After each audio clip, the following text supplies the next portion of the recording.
आप सभी को राम राम। मैं दीपक कुमार आप सभी का स्वागत करता हूं दादा स्टाइल में। दोस्तों, दुनिया के सबसे कट्टर ईमानदार श्रीमान अरविंद केजरीवाल अब 2 नंबरी बन गए हैं। जी हाँ, जिस बात का इंतजार पिछले 5-6 सालों से इस देश का हर एक राष्ट्रवादी जो अपने आप को ठगा हुआ महसूस कर रहा था अरविंद केजरीवाल के द्वारा, जिन युवाओं को अरविंद केजरीवाल ने एक उम्मीद दिया था भ्रष्टाचार के खिलाफ लड़ाई लड़ने का, जिसने सपना दिखाया था देश के लोगों को, उस व्यक्ति ने जिस तरीके से भ्रष्टाचार के दलदल में आकंठ डूब गया, उनके उस भ्रष्टाचारी चेहरा को देखकर जो लोग हतप्रभ थे, जो लोग निराश थे, हताश थे, उन लोगों का हताशा निराशा आज दूर हो गया और कट्टर ईमानदार श्रीमान अरविंद केजरीवाल अपने ही सरकार के शराब घोटाले के मामले में अब तिहारी हो गए हैं। आज अरविंद केजरीवाल के ईडी रिमांड खत्म होने के बाद दिल्ली के राउज एवेन्यू कोर्ट ने 15 दिनों के लिए उनको न्यायिक हिरासत में तिहाड़ जेल भेज दिया है और अब अरविंद केजरीवाल के नाम के आगे तिहारी होने का जो सर्टिफिकेट है वह लग गया, तिहारी होने का मुहर लग गया है। अब वह अपने नाम के आगे गर्व से कहो मैं तिहारी हूं का सर्टिफिकेट लगा सकते हैं। इस तरीके से अन्य व्यक्तियों के लिए कहा जाता है कि तिहारी है, भ्रष्टाचारी है, सजायाफ्ता अपराधी है। अब उसी तरीके का एक सर्टिफिकेट केजरीवाल जी को मिल गया है उनके कट्टर ईमानदारी के लिए। जी हाँ, उनके इस कट्टर ईमानदारी को पूरा देश ही नहीं पूरा दुनिया बड़े ही उत्सुकता से देखा है और आगे भी देखेगा। आज अरविंद केजरीवाल को तिहाड़ जेल भेज दिया गया है और अब अगले 15 दिनों तक अरविंद केजरीवाल अंडर ट्रायल अभियुक्त के तौर पे तिहाड़ जेल में रहेंगे। वो अलग बात है कि तिहाड़ जेल भी अरविंद केजरीवाल के अंडर ही आता है और अरविंद केजरीवाल अभी भी मुख्यमंत्री बने हुए हैं। जेल जाते जाते भी अरविंद केजरीवाल ने एक इतिहास रचा है और वह इतिहास यह रचा है कि अरविंद केजरीवाल एकमात्र ऐसे नेता होंगे भारत के जो भ्रष्टाचार के गंभीर आरोप में जेल में रहते हुए भी मुख्यमंत्री पद पे बने रहेंगे। लेकिन इस सब के बीच अरविंद केजरीवाल ने जेल जाते जाते अपने पत्नी सुनीता केजरीवाल के पक्ष में एक बड़ा काम कर गया। उनके सीएम बनने की राहों में जितने भी कांटे थे, एक एक कांटे को अरविंद केजरीवाल ने निकाल दिया है और उनको ठिकाने लगाने का व्यवस्था कर दिया। अरविंद केजरीवाल ने अपने पेशी के दौरान राउज एवेन्यू कोर्ट में यह कहा है, अपने बयान में कहा है कि जिस विजय नायर का बात किया जा रहा है, जिसके लिए कहा जा रहा है कि वह अरविंद केजरीवाल का करीबी था, वह विजय नायर मेरा करीबी नहीं था, बल्कि वह विजय नायर अतिशी मारलेना और सौरभ भारद्वाज को रिपोर्टिंग करता था। वह अतिशी मारलेना और सौरभ भारद्वाज के लिए काम करता था। यानी कि अरविंद केजरीवाल अपना जान बचाने के लिए अब अपने जो बचे हुए जो चेला है, 2 गांधी जी के 3 बंदर, उसी तरीके से अरविंद केजरीवाल का 2 बंदर है, एक बंदर एक बंदरिया, इन दोनों का नाम उन्होंने राउज एवेन्यू कोर्ट में ले लिया है। और अब जिस तरीके से खबर आ रहा है कि अब अगला नंबर इन्हीं दोनों चेलों का है, सौरभ भारद्वाज और आतिशी मारलेना का।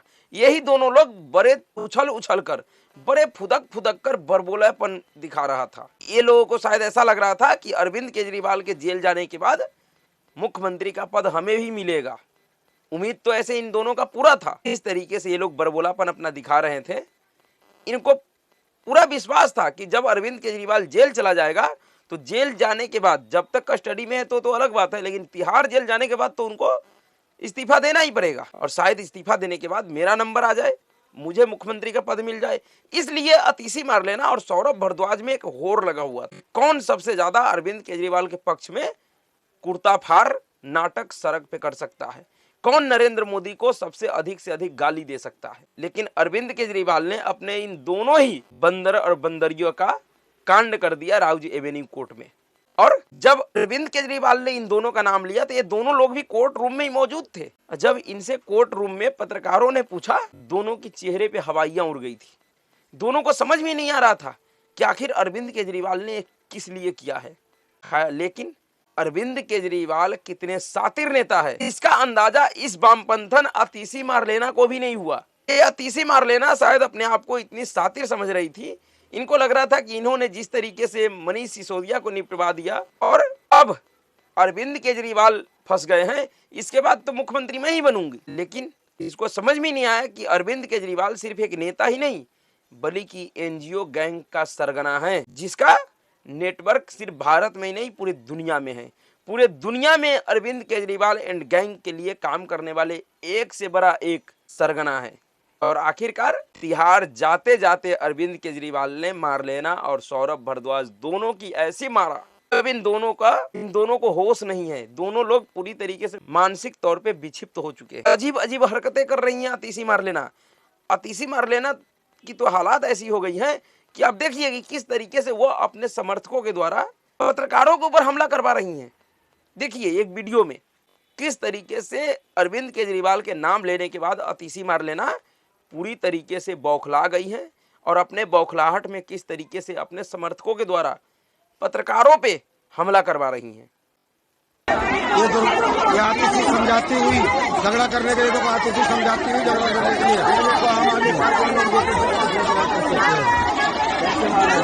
ये आतिशी देखो समझा रही है। इनके नेता खड़े खड़े देख रहे हैं, जो ये दावा करते थे कि हम झगड़ा रुकवाएंगे, उन्होंने देखो अभी से समझाया है और आके झगड़ा कर रही है। अभी देखो आतिशी ने समझाया है, अभी आतिशी के समझाने पर ये झगड़ा कर रही है। देखो आतिशी के समझाने पर मारपीट कर रही है। देखो जी हाँ, ये स्थिति है अतीसी मारलेना का। और सौरभ भारद्वाज का स्थिति तो इससे भी बदतर है, क्योंकि सौरभ भारद्वाज को इस बात का अंदाजा था कि ऐसा कुछ हो सकता है। इसलिए सौरभ भारद्वाज थोड़ा बहुत पहले से ही इस पूरे केजरी एंड गैंग के इस पूरे विवाद से अपने आप को अलग करने का प्रयास कर रहा था, लेकिन आखिरकार बचा वो भी नहीं। और इसी बात के अंदेशा को भांपते हुए इस पूरे विवाद के शुरू होने से पहले ही अरविंद केजरीवाल का एक सबसे जो करीबी राज्यसभा सांसद है राघव चड्ढा, वो पहले ही भारत से दूरी बना लिया है। वो अभी इस समय लंदन में मौज ले रहा है। यहाँ पूरा केजरी एंड गैंग तबाह हो गया, बर्बाद हो गया। सब के सब कपड़े फाड़ के रोड पे पागलों की तरह नाच रहा है, लेकिन राघव चड्ढा अपनी पत्नी परिणीति चोपड़ा के साथ लंदन में मौज ले रहा है, मजे कर रहा है। बहाना क्या बना दिया? आंख का इलाज का, आंखों का ऑपरेशन का। जो केजरी एंड गैंग पिछले 10 सालों से देश भर में जा जाकर ये कह रहा है कि दिल्ली के स्वास्थ्य मॉडल को हमने विश्व का स्वास्थ्य मॉडल बना दिया। दिल्ली आज स्वास्थ्य के क्षेत्र में दुनिया को टक्कर दे रहा है। उस केजरी एंड गैंग के सांसद का हालात यह हो गया कि आंख के ऑपरेशन के लिए भी उसे देश से बाहर जाना पड़ा।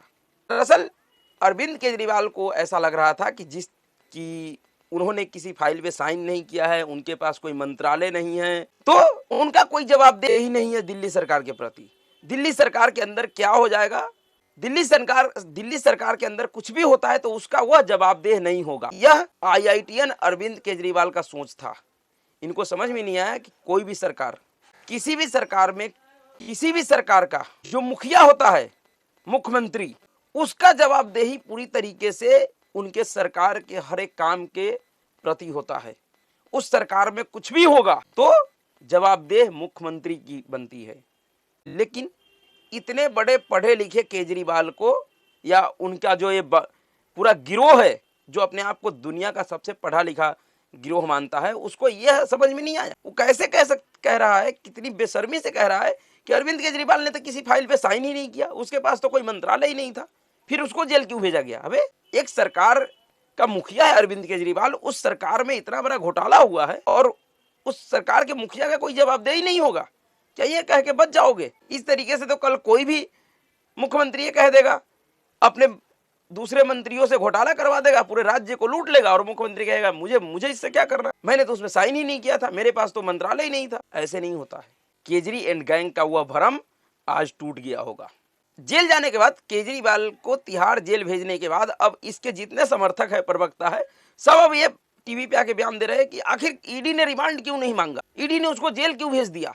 अरे अब ये तुम तय करोगे कि ईडी को कब रिमांड चाहिए और कब उसे जेल भेजेगा, यानी कब ईडी रिमांड मांगेगा कब नहीं मांगेगा, ये अब आम आदमी पार्टी के प्रवक्ता तय करेंगे, उनके नेता तय करेंगे, जो पहले कहते थे कि ये केस ही पूरा झूठा है, घोटाला हुआ ही नहीं है। अब उसी के नेता और प्रवक्ता कह रहे हैं कि ईडी ने रिमांड क्यों नहीं मांगा। दरअसल केजरी एंड गैंग के सभी सरगनाओं को अब समझ में आ गया कि जो तिहारी होने का ठप्पा केजरीवाल के ऊपर लगा है, यह ठप्पा, यह धब्बा इतना मजबूत है कि किसी भी वॉशिंग मशीन में नहीं धुआने वाला है पूरे जीवन भर।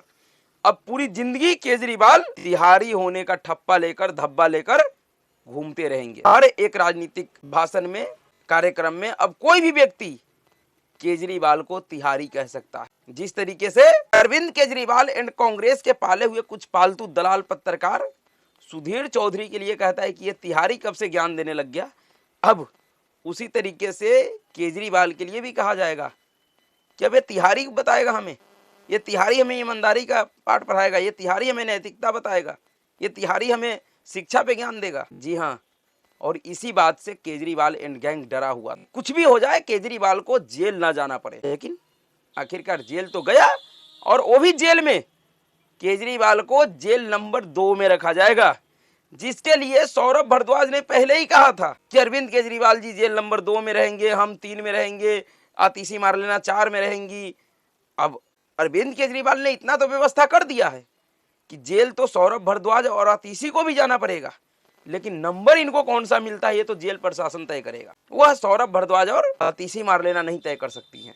जाते जाते भी केजरीवाल ने अपने गुर्गों के लिए बढ़िया उपाय करके गया। अब इनके बरबोलेपन पे पूर्ण विराम लग गया। इन सब का मुंह लटका हुआ है, सब ऐसे चेहरा मुंह सुझाए बैठे हुए जैसे कि इनके घर में कोई मैयत हो गई है। आप इस समय आतिशी मारलेना और सौरभ भारद्वाज का चेहरा देखिए, ऐसा लग रहा है जैसे इनके घर में कोई मैयत हो गया है।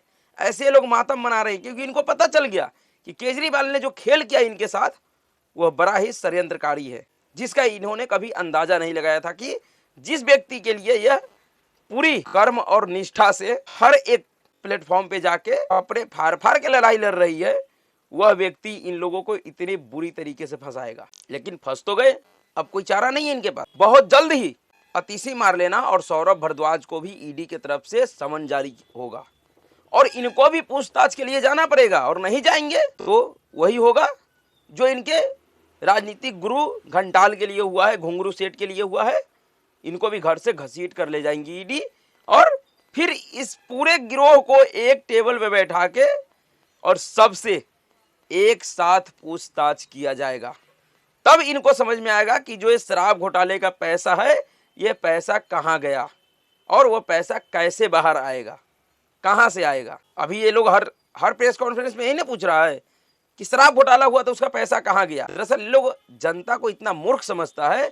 अब मान लीजिए कोई व्यक्ति, कोई जेब कतरा है, मार्केट में अगर किसी का पर्स मार लिया और उस पर्स का पैसे निकालकर कोई कपड़ा खरीद लिया, और वो कपड़ा और वो बाद में पकड़ा जाता है, उसके पास से पैसे नहीं निकलता, इसका ये मतलब तो नहीं है कि जिस व्यक्ति का पैकेट कटा है उसका पैसा नहीं चोरी हुआ है। पैसा तो उसका चोरी हुआ है, लेकिन जिसने पैसा चोरी किया उसके पास पैसे नहीं है, पैसे के बदले सामान है। तो क्या ये कहा जाएगा कि पैसे नहीं है तो इसने चोरी नहीं किया? केजरी एंड गैंग वही कर रहा है। पैसे इन्होंने लिया घोटाले करके, शराब नीति को बदल कर इन्होंने बड़े बड़े शराब कारोबारियों से पैसे लिया दलाली के रूप में। उस पैसे को इन्होंने चुनाव में खर्च कर दिया। जो खुद इनका वकील जो गुप्ता जी हैं, वह केजरीवाल के पेशी के दौरान 28 मार्च को कोर्ट में कहा था, जो रमेश गुप्ता जी हैं, कि पैसे तो गोवा चुनाव में खर्च हो गए, अब वो पैसे कहाँ हैं? तो जब पैसे आपने खर्च कर दिए तो पैसे आपके पास रहेंगे कहाँ से? लेकिन ऐसा थोड़ी ना है कि आप पैसे नहीं आपके पास तो आप दोषी नहीं है, आपको सजा नहीं होगा। लालू प्रसाद यादव जी ने चारा घोटाला किया, 900 करोड़ का घोटाला किया, क्या उनके पास से 900 करोड़ रुपए जांच एजेंसी निकाल लिया? लेकिन आखिरकार लालू प्रसाद यादव को सजा हुआ ना भाई। चारा घोटाले के मामले में 5-5 मामलों में वो सजायाफ्ता अपराधी हैं। इन पैसे नहीं निकला तो फिर इनको सजा क्यों हुआ? वो तो गलत हुआ था। शायद ये जो लोग अपने आप को दुनिया का सबसे पढ़ा लिखा बताने का प्रयास कर रहा है, वो लोग इतने जाहिल और अनपढ़ किस्म के आदमी होंगे, इसका भी अंदाजा किसी ने नहीं लगाया था आज से पहले कि लोग किस तरीके से देश की जनता को मूर्ख समझते हैं, उनको बरगलाने का प्रयास करते हैं। लेकिन ऐसा नहीं होने वाला है।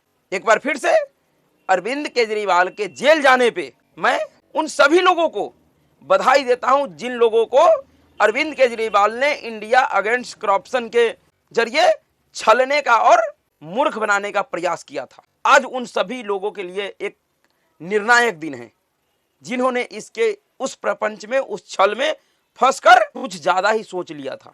अरविंद केजरीवाल ने बिल्कुल ये साबित किया है कि जो सत्ता होता है, जो कुर्सी होता है, उस पे जाने के बाद व्यक्ति बदल जाता है।